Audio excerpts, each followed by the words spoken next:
Hello, Gen Genies. It's me, Julie. And Rich. Before we get started today, we want to let you in on some exciting news. We have launched our new Patreon page for the podcast. Woohoo! We are super excited about this new chapter for CutOff Jeans. So, Patreon is a website where listeners like you can pledge a small monthly amount. We're talking only $5 or $10, guys, to support the podcast and help defray the costs of bringing you the show each week. To be clear, CutOff Jeans will continue to be absolutely free.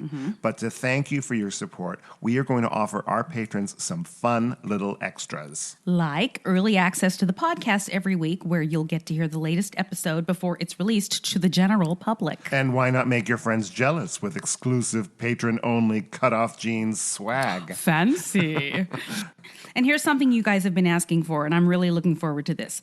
I'm going to host a monthly, hour-long, online Ask Me Anything session where patrons at the $10 level can literally ask me anything. Anything? You're a brave woman, Julie. You know, I know. I'm also going to give access to my blog, Are You My Father?, where I tell the story of my search, actually it's my life story basically, for my biological father in even more detail than I did on the podcast. Wow, your blog was the original inspiration for CutOff Jeans, wasn't it? It was. Wow. Well, all patrons at any level will receive a shout-out on the podcast along with our undying gratitude for your support. Yep. You guys know that this show is a labor of love for me. It's something I'm very passionate about. It'd mean so much to me if you would consider supporting our work here on the podcast by going to patreon.com/CutOff Jeans podcast. That's Patreon, patreon.com/CutOff Jeans podcast. We'll add a link to it on the podcast and on the Facebook page. Thank you all, my Gen Genies. And now, on with the show. Woo! Is your family tree a mystery? Are you fascinated by genealogy? Well, hip, hip, hooray, let's talk DNA with Julie. The truth is in your genes. In CutOff Jeans. Welcome to CutOff Jeans, the podcast that helps you find your truth using nothing but DNA. I'm Julie Dixon-Jackson, and I'm a genetic genealogist, henceforth known as Gen Genie. And I am Richard Castle, the producer and co-host of this podcast. How are you, Julie? I am well, and you? Tell me how you are. Oh, I'm doing fine, and I'm actually doing better than I should be. Ooh, what does that mean? Well, you know, I'll offer a cautionary tale to our listeners. Please get vaccinated. Oh, gosh. Yeah. So I went to a surprise birthday party for my brother, and it was a lovely party. But a week later, he called me up and said 4 people at the party had tested positive for COVID. No. I foolishly assumed that everybody there would be vaccinated. That was not the case. You can still get it if you're vaccinated. Yes, no, believe me. You just won't die. Right, and that is exactly what has happened. The 3 people who were vaccinated who did come down with the virus are all better now. They all got sick. One of them, there was actually, he infected his wife, and then their 2 children got sick. They don't know for sure if the kids had COVID, but what else was it? But they were sick. But they got sick, yes. Right. But all of them have gotten better, save for the gentleman who was unvaccinated, who is in the hospital, but he's on oxygen and not doing well. So, whoa. Yeah. I that's funny. You should mention that because, you know, I did my annual glamping weekend this last weekend. Yes. As we do every year. And my roommate, the night before we were to leave, said I just tested positive for COVID. And she said, I bet it's a false positive. I'll test again in the morning. And she tested again in the morning, and it was positive. Wow. And she thought it was just a sinus infection. She said it felt like a sinus infection. Yes. Mm-hmm. So she, of course, couldn't go because we share a cabin. Right. And her son couldn't go either, even though he had tested negative just a few days before, but he'd been exposed to her. Right, right. So, you know, it became, it was a year without Lauren and Lars. It was a good thing that she found out before she left and that you weren't exposed. Yes. Well, and I knew, I mean, she works in healthcare, and so she's tested on a regular basis. And she and her son went to a party last weekend, and someone got a false positive from that. I see. And so Lars had been tested. But because she was feeling a little off, she went and got tested anyway. And there you go. Yeah. There you go. Now, interestingly, at this party, my brother, who the party was for, he had COVID a year ago, before there was a vaccine. And he is also vaccinated. And he didn't get sick, even though his girlfriend did. So maybe had she had it before? She had not. But he didn't get it from her. Either. So in other words, he was somehow protected, even more so probably from the antibodies. And, I am vaccinated and I didn't get it. And there were other people who were vaccinated at the party who didn't get it. But who knows? People were going inside it now. It was supposed to be an outdoor party, but it was 97 degrees that day, of course. Right. And so most people were inside in the air conditioning, as was I most of the time. Yeah. But anyway, just for our listeners, please get vaccinated. Just get vaccinated.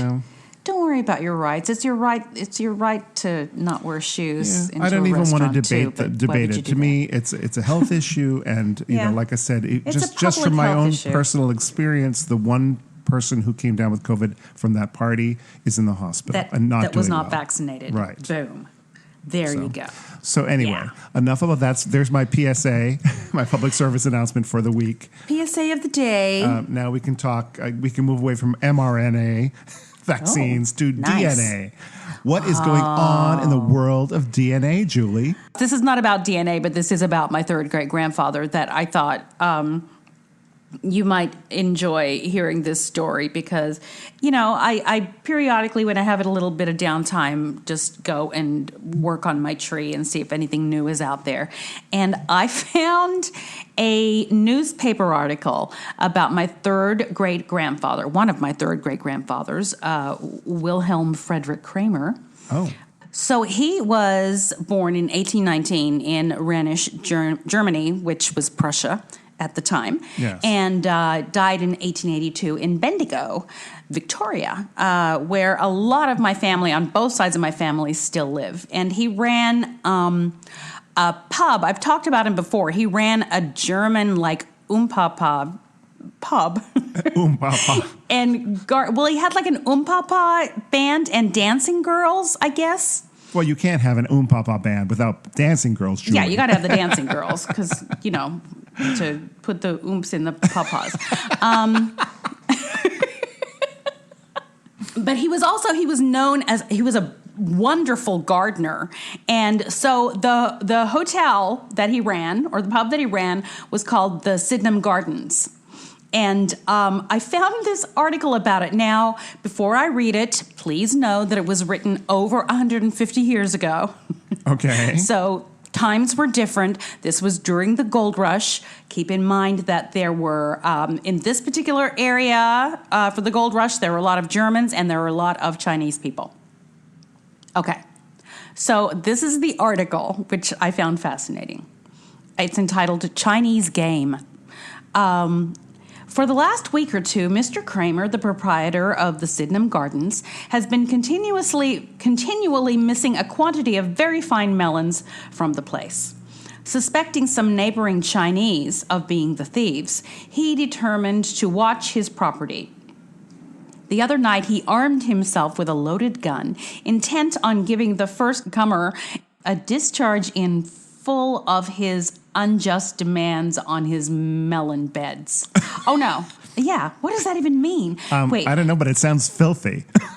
Sure. Yeah, it really does. Let me say that again. Himself with a loaded gun, intent on giving the first comer a discharge in full of his unjust demands on his melon beds. The whole thing sounds X-rated. We're going to have to put an adult rating on this podcast episode, Julie. Okay.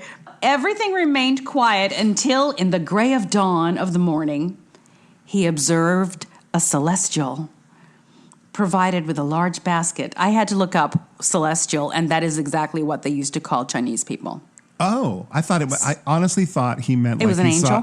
or a spirit of some sort, or like a UFO kind of like alien. Yeah, no, they called Chinese people celestials. Oh, wow. Yeah. Provided with a large basket coming over the fence into the garden. Mr. Kramer allowed the Chinaman to fill his basket with some of the most choice melons in the garden when, just as he was on the point of lifting up the basket, he let fly at a portion of the Chinaman's anatomical construction, which presented a very fair target. Flash went the piece, loud roared the explosion, but louder still roared the unfortunate Chinaman as he clapped his hands to where he had evidently received the best part of an ounce of number 3 swan shot, and which greatly impeded his retreat over the fence. He managed, however, to clear the ground before he was overtaken by the proprietor, leaving the basket of melons behind him. Wow. That was the story. It sounds like a cartoon. I love the description of it. You know, like that would be So a news descriptive. story, right? Like, Yes. It sounds like something somebody wrote in a novel, like in a cheap dime store novel. Well, I feel like the guy had a thesaurus next to him. or you know, he was said, just a good writer. He was trying to engage the audience and make them read Yes. further. Yes, exactly. Yeah. Yeah. So I just thought it was really fun to read. And of course, I dove into a little, then I started looking a little more into this part of the family. I found his obituary, and there was mention of one of his daughters and where she was living at the time. I think he may have died at her house. But she was living in Melbourne at an exact address. Now, you know my favorite thing to do is Google an address. Yes, yes. And on Google Earth. And the building that she was living in at the time, it was, and I actually saw an ad for the house that it has become. But it's the front of it, the facade, which is French for false front, is still... it still looks like it did then. They've kept the structure on the front part exactly the same, but it's now a 3-story townhouse type thing. It's beautiful. But it says that it used to be a coffee house and garden. So you're thinking that perhaps that garden contained the melons that the Chinaman no, that was in a different part. This was in this was in a different. Bendigo is a couple 100 miles from Melbourne. This was actually in the Melbourne, in what is now called Richmond. At the time, was called something else. I can't remember what it was. Yes, and my use of the word Chinaman was referencing the article. I do not use that on a regular basis. Before we get any letters or any comments about We're that, not going to. They know better at this point.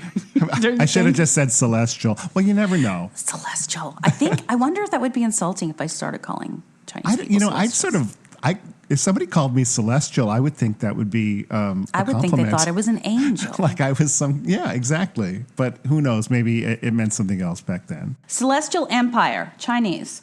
Heavenly Dynasty is an old name used to refer to China, from a literary and poetic translation of the Chinese term Tianchao, one of many names for China. In China, with a long history, the sky is often considered the highest god. Oh, so it doesn't sound like it was a derogatory. It doesn't sound derogatory at all. Okay, well that's good. Well, I feel better. Okay, unlike my use of Chinaman. Well, he used it too. So what do you want? But, I'll just want to circle back and say that I think one of the, it's fine to do your DNA and look back at your family tree and they just become names or whatever. But when you can actually find stories about specific stories about people, to me, even you as you're telling me this story, I'm like, oh, this is someone that is related to Julie and she knows more about this man now because of this silly little article and this. Than anyone else in my living family. Right. I mean, I know the guy. I have pictures of the guy.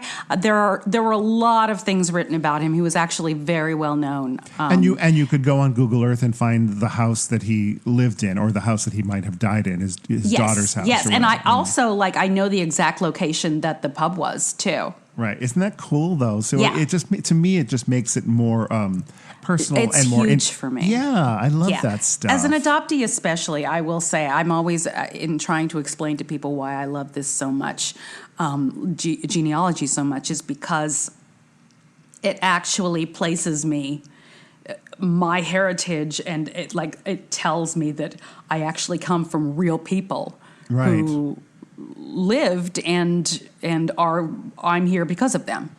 Yes. And and as someone who has always enjoyed history, I've always been more of a fan of these little anecdotes and these stories rather than like just dates and places and times and this this battle happened at this date. I like the stories of the people who lived it. Absolutely. But yeah, that's a great little story. I love the melon story. You had a goat stealer. Yes, we had Solomon the goat stealer. And now you have the case of the melon caper. The case of the celestial melon caper. Oh my God, the celestial melons. Should we take a break? Why not? All right. If you're enjoying our podcast, please subscribe, rate, and review. Or consider supporting us on our Patreon page, patreon.com/CutOff Jeans Podcast. Now back to Julie and me. Okay, I would like to talk about the Primal wound. I got a press copy, because I'm press, of a new documentary called Reckoning with the Primal Wound, a documentary. Okay. It's directed and really starring Rebecca Autumn Sansom, and Nancy Verrier, who wrote The Primal Wound, is in it as well as other experts. And so Rebecca is an adoptee.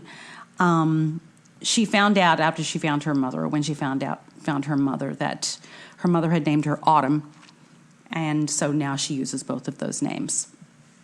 So it's her story, and there are interviews with Nancy Verrier, as I said, Rebecca Autumn's biological mother and siblings, and her adoptive parents and siblings. So the whole circle.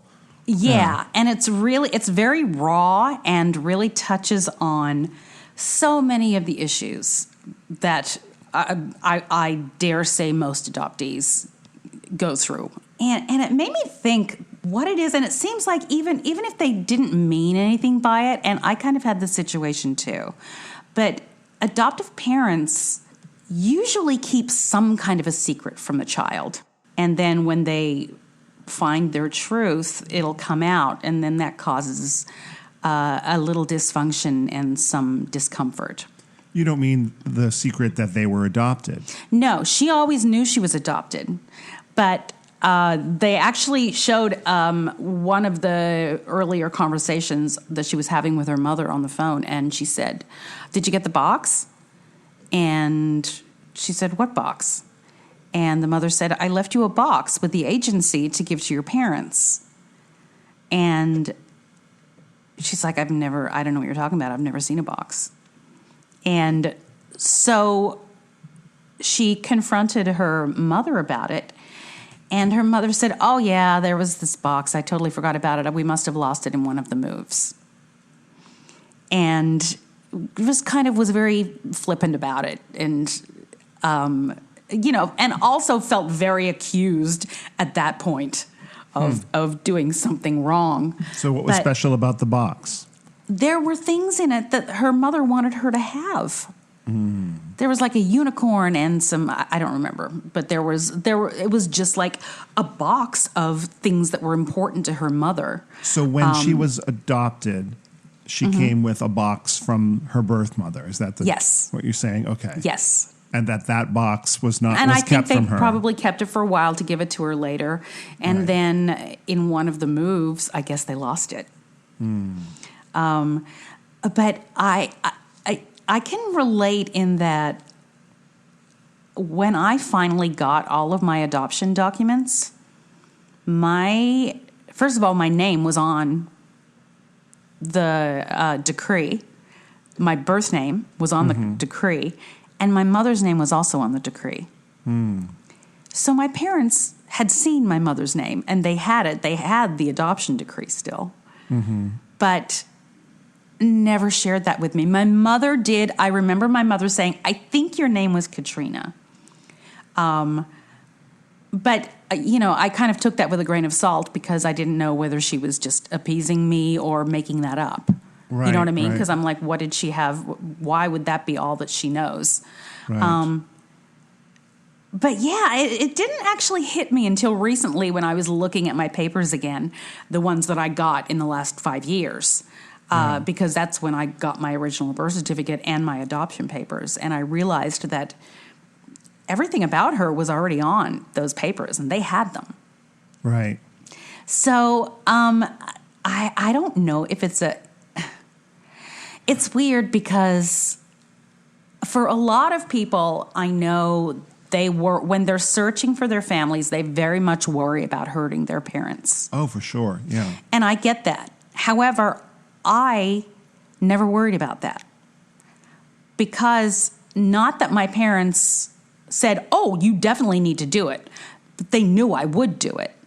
But they didn't express anything about it. Does that make sense? Yeah, yeah. They didn't. I didn't feel as though they would care either way. Okay. And I don't know that that's always the case, though. I think that's it's definitely not always the case. But that obviously has to do with my own primal wound, obviously. But, as far as that box, and I'll just play devil's advocate, like it would be when would you bring that up to a kid that you adopted? Like at what point and where and when and how and... Oh, you would... you should start telling them before they can even understand it. Not that they were adopted. I'm talking about the specifics of the box. No, that I understand. I would wait until they're a teenager, certainly. Yeah. But I would definitely say that. One of those things. And then whenever... I'm just trying to put myself in that adoptive parent's position for a moment and say, if I waited till they were 12 or 13 or 14, I just wonder, would the question be, why didn't you show this to me sooner? When would be the perfect time? Well, one may argue that they're not equipped and they're too young to have all this stuff. Although I do believe that that children should be listened to.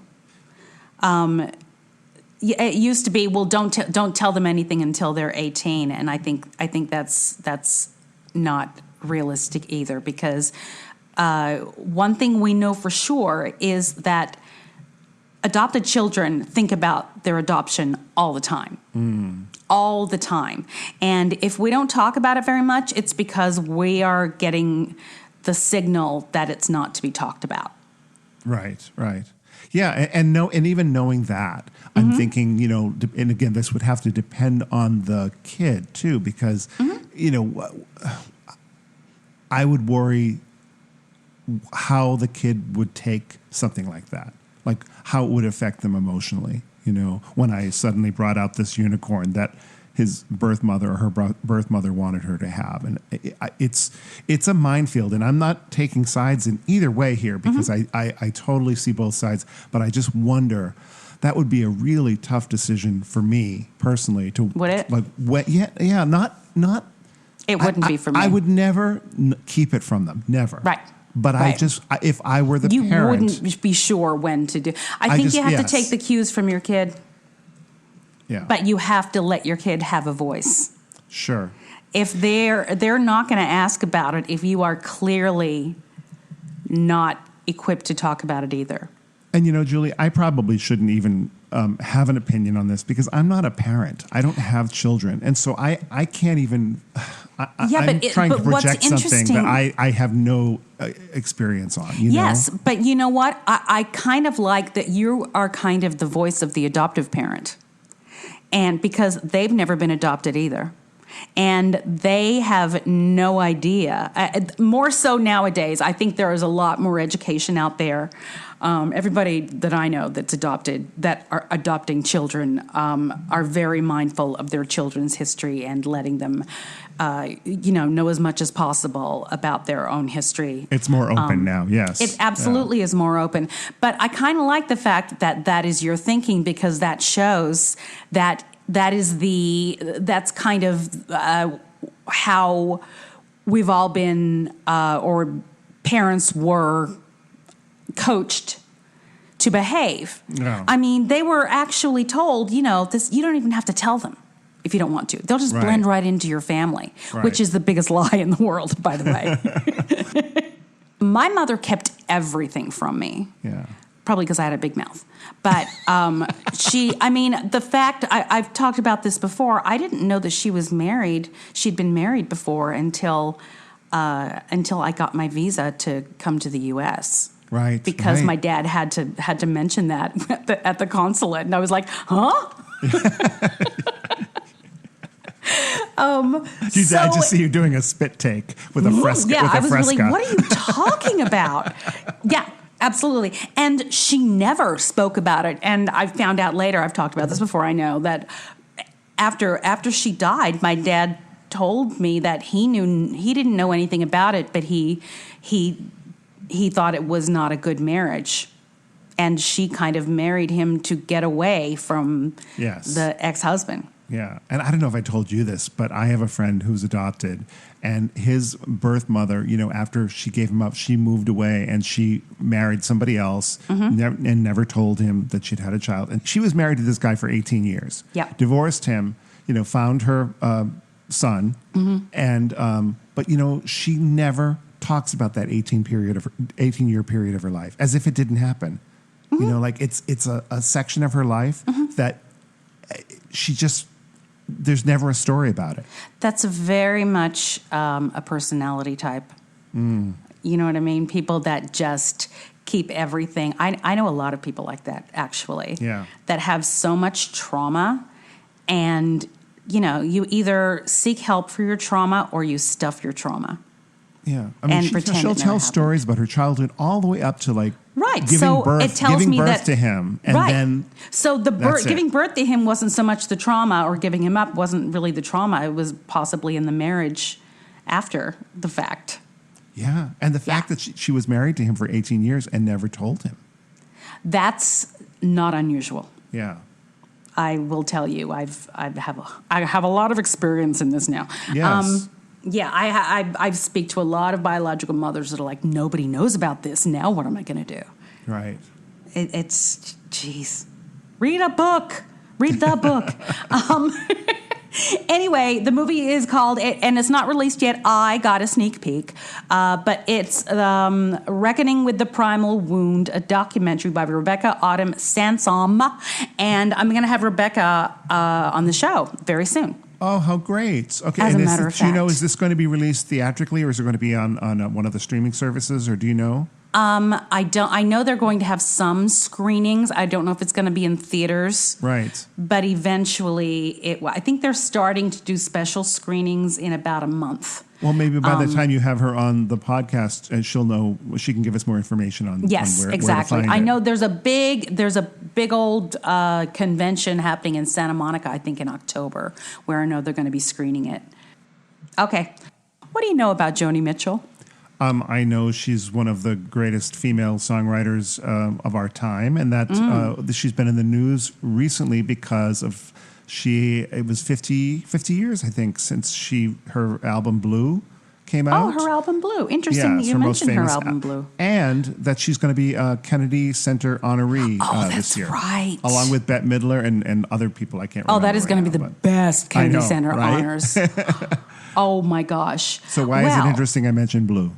Yes, well, because so Joni Mitchell, when she was in high school, I believe, or possibly college, gave up a daughter for adoption. And there's a song on that album about that, yes. The entire album is about that. Oh, is it really? Okay. Yes. So she began singing for audiences when she was, at a very young age. When she was 9, she had polio, and instead of letting her illness get her down, she turned to music, and she performed for the other kids in the hospital. Eventually, she'd made a career out of turning personal tragedy into song. Yes. After recovering from polio, she went on to graduate high school and go to college to study arts.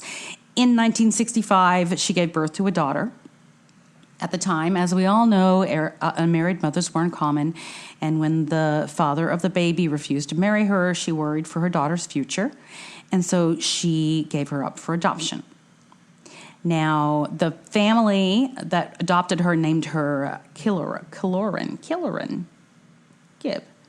Anyway, shortly after giving her up, she found a lot of fame.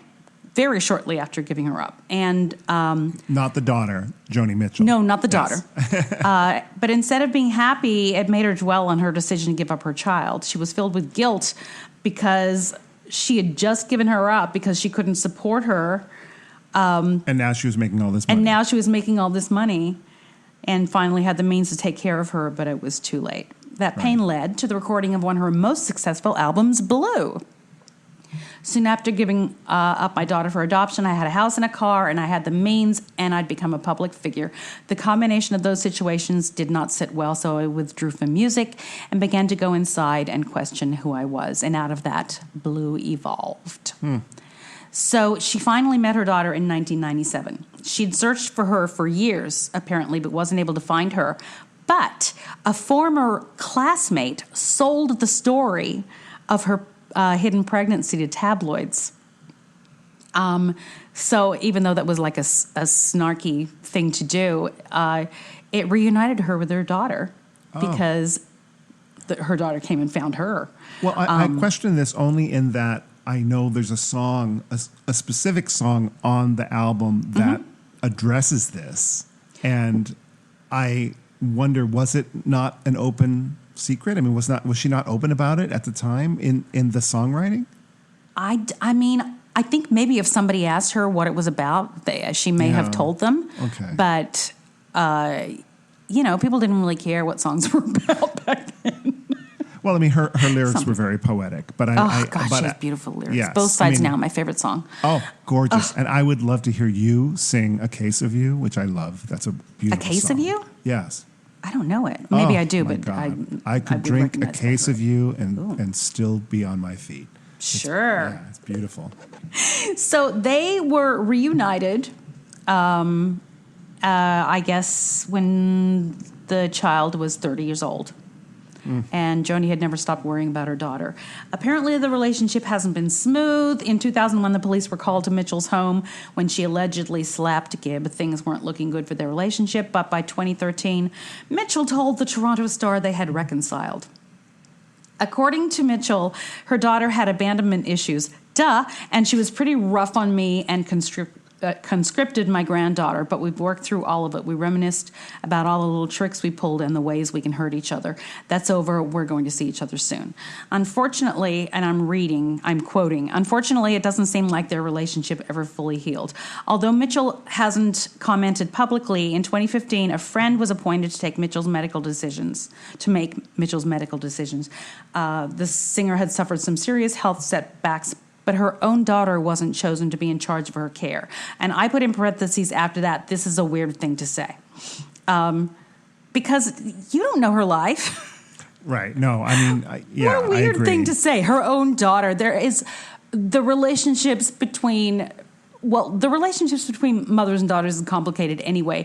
And like 100-fold when it's mothers, biological mothers and adopted daughters. So... yeah, there's so much to unpack there that I kind of feel like that's a weird thing to say. It is, and also in that I wouldn't qualify every birth mother and their birth child, that relationship as a mother or as a parental relationship in any way, you know? At least from the people your own I daughter. know. Yes, exactly. Yeah. Exactly. I mean... when I think about it, I am my biological mother's oldest child, but I would never expect to be named her caretaker, the executor of her estate. Exactly. You know? Yeah. She is my mother, and I carry half of her. I mean, I carry her DNA.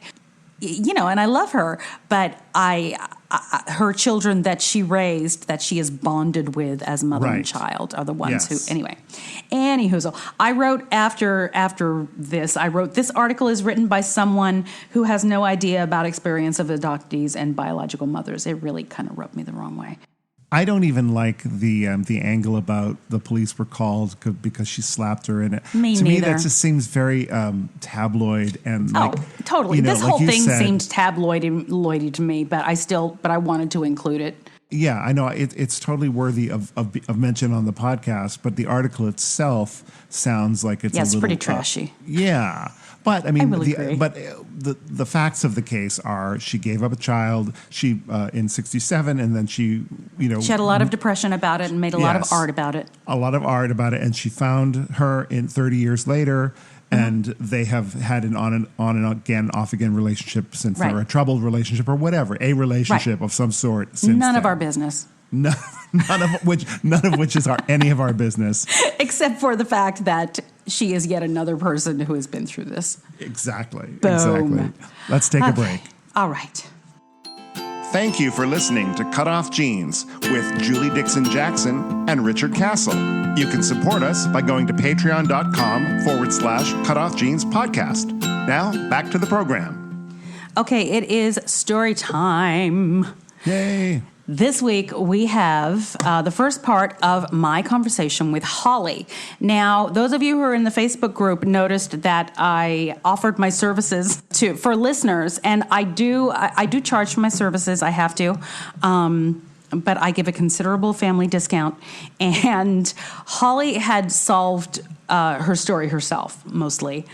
There was just a little bit that needed to be tied up and explained. And we will hear that part next week. But this week is the first part of Holly's story. Oh, I can't wait. So she's a client of yours. She's a client and a listener. And now an interviewee. All three. I can't wait. Let's listen in. Okay.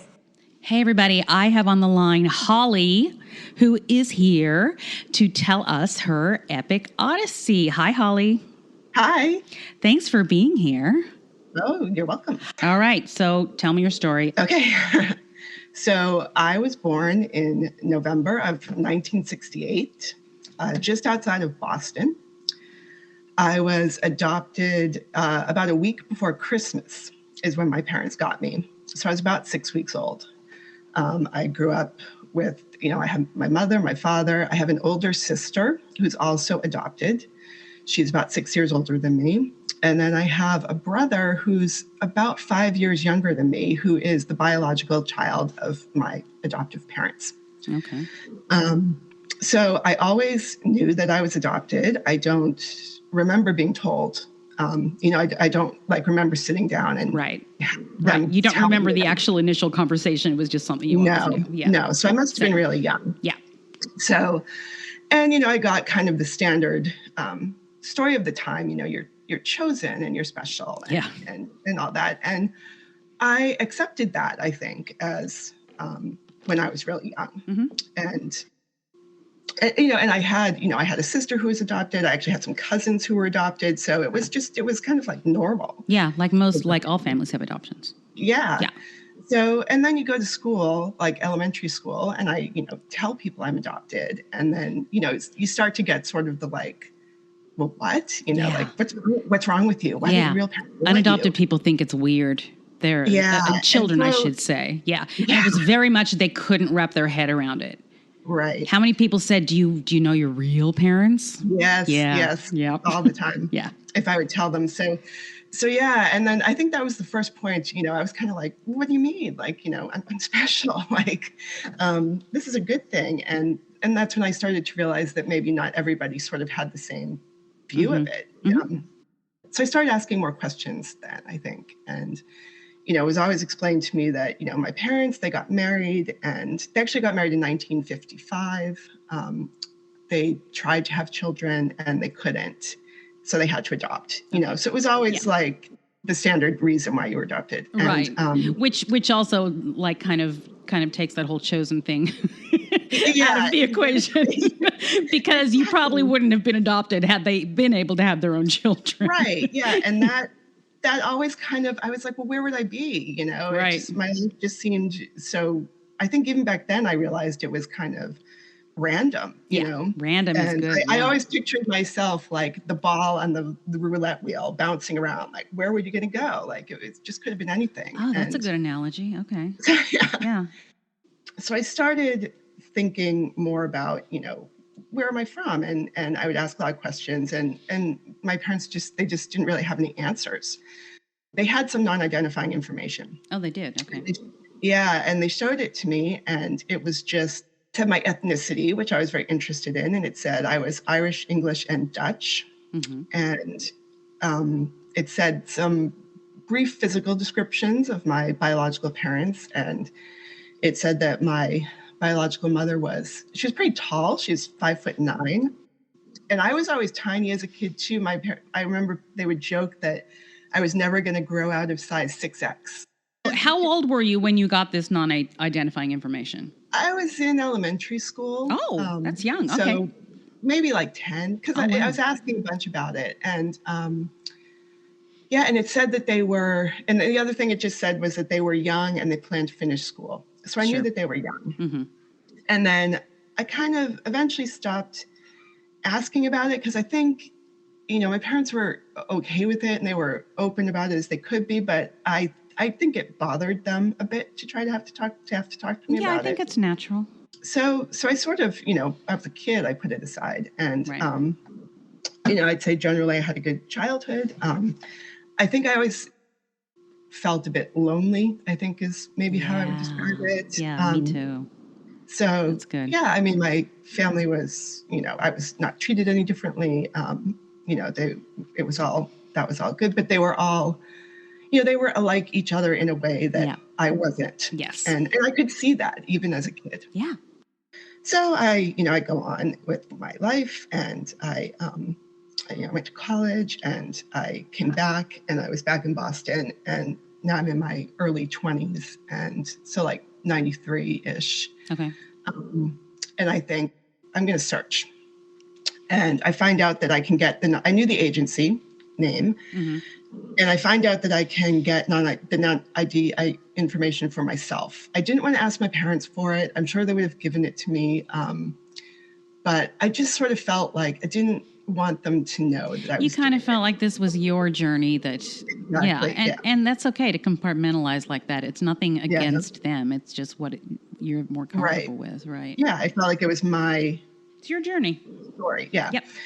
So I find out that like maybe, that in the file at the agency, that maybe there could be this note in there that once I turned 18, that they would, sometimes you hear that people can put a note in the file, like my biological mother might have said, okay, here's my name, like I'm okay, like tell me who I am. Yeah. So I was so like convinced that this was going to happen to me. And so I go to the agency and they're like, okay, fill out the form, pay $100, which at the time was a lot of money to me, but I did it.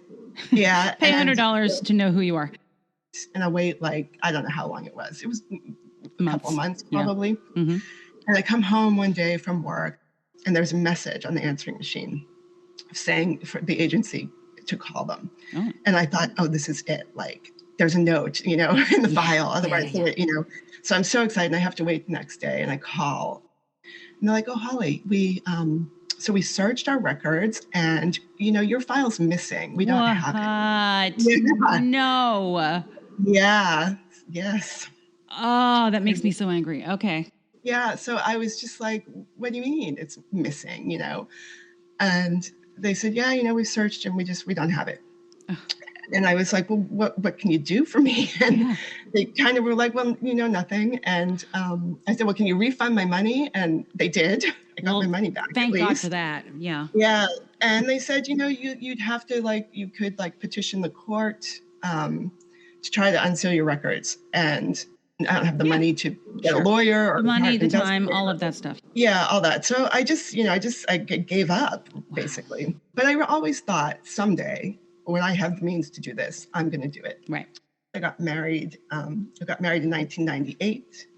We move around a bit and we leave Massachusetts and we end up in Seattle, which is where we are now. And then in 2002, we had our first child, which is always a big moment in anyone's life. But I think as an adoptee, there is this, other piece where. There's a whole other layer, isn't there? Oh, yeah.